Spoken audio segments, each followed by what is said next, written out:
Good afternoon. Yan. For today's my videos, for today's my vlog. Yan, papasok na naman ang inyong kasingle mommy. Ang inyong kumaring tunay. Ayan. Pasok na naman tayo. Late na naman ang ating duty ngayon. 11:44 na. 11:45 na. Pina-duty tayo ng 12 o'clock pero nandito pa rin tayo naglalakad sa kahabaan ng road. Ayan, no, mga kamaki ko. Malamig.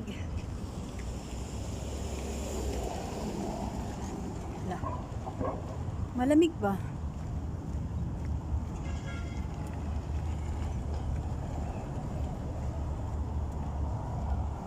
Tayo ay papasok na naman.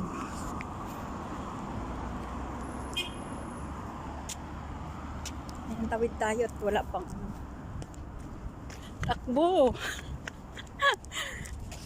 Dito ako nga kawami ko. Mag-shortcut na naman tayo. Ayan.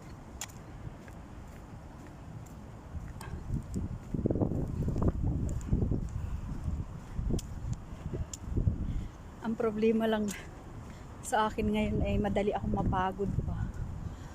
Oh my God. Iduli tayo.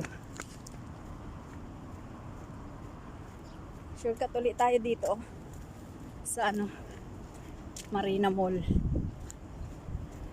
Dito naman lagi ang ating daanan sa Marina Mall lagi. Yan, ito yung yung church ng mga Muslim. Yan, every Friday may sila prayer. Yan. Araw kasi ngayon ang Friday. Prayer nila mag-aalas 12 na. Meron silang prayer. Prayer ngayon. Hinahapo ako, sakit ng aking dibdib.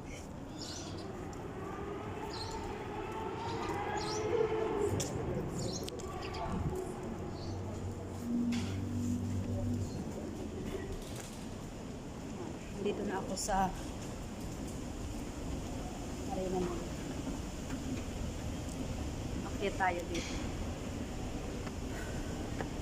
Yan, mga naglalabasan na sila kasi mag-alas 12 na araw na ng prayer nila.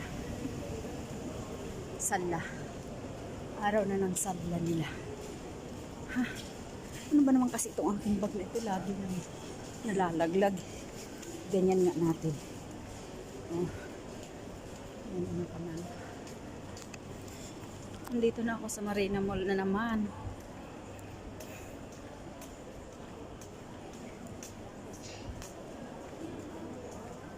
Malamig din. Pag gabi lang naman sobrang lamig. Pero pag mga ganitong oras, hindi pa masyadong malamig. Dito tayo sa H&M. Ayan, may H&M dito. 342. Ano? Ang mga gamot 342. Mga vitamins.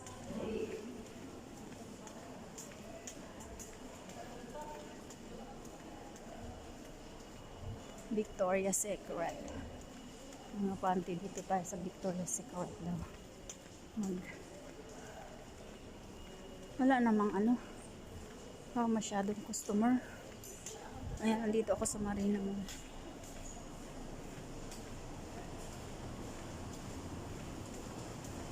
Alas 12 na.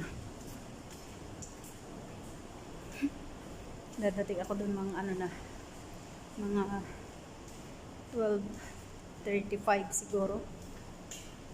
O 12:40 kasi 45 minutes 45 minutes.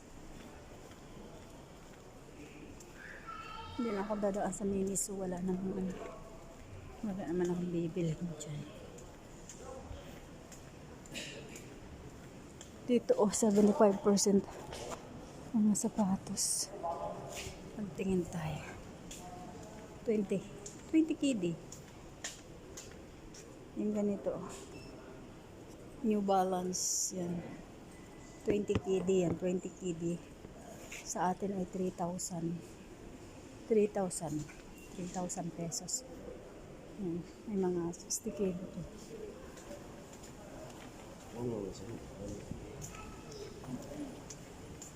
Wala tayong 3,000. Nakakapanghinayang. Alam nyo ba mga kamami ko, bibili ka ng gamit mo sa halagang 3,000 pesos at 20 KD yun, 20 dinar. Sa atin sa Pilipinas 3,000 na. Bibili ka ng para sa iyo. Hinayang na hinayang ako para bumili ako ng para sa akin. Iniisip ko ba na ipadala ko na lang to sa sa pamilya ko. Ganun ba? Iba na ang mindset ng inyong ka-single mother. Talaga kung may bibilhin man ako mga ka-single mother ko, yung importanteng bagay, yung mahalagang bagay, yun na ang aking gusto sa buhay. Katulad ng mga gamit sa bahay. Iba na talaga yung gusto mo sa buhay. Pag talagang ikaw talaga ay tumatanda na iba na talaga yung mindset mo. Iba na yung gusto mo sa buhay. Hindi na yung mga puro, ewan ko lang, para sa akin nagiging lang ako. Iba na pala talaga pag ikaw tumatanda na. Hindi kagaya ng dati na hala, sige, gala dito, gala doon, bili dito, bili dyan, ng mga kung ano-ano na gamit mo sa katawan, yung mga pangpaluho mo sa katawan. Pero pag tumatanda ka pala, iba na yung gusto mo, iba na yung mindset mo. Kasi parang pinaglalaanan mo na yung future, yung magiging future ng pamilya mo, mga anak mo. Ganun ba? Yung makaipon ka kasi meron kang gusto sa buhay, mayroon kang gusto sa buhay na gawin mo, na gusto mong matupad. Dapat ganun yung mindset ng iba, no? Pag meron ka talagang gusto sa buhay at yung pangarap mo na gusto mong makamit, pagsisikapan mo yan. Kailangan mong pagtrabahuhan para makamit mo yung gusto mo sa buhay.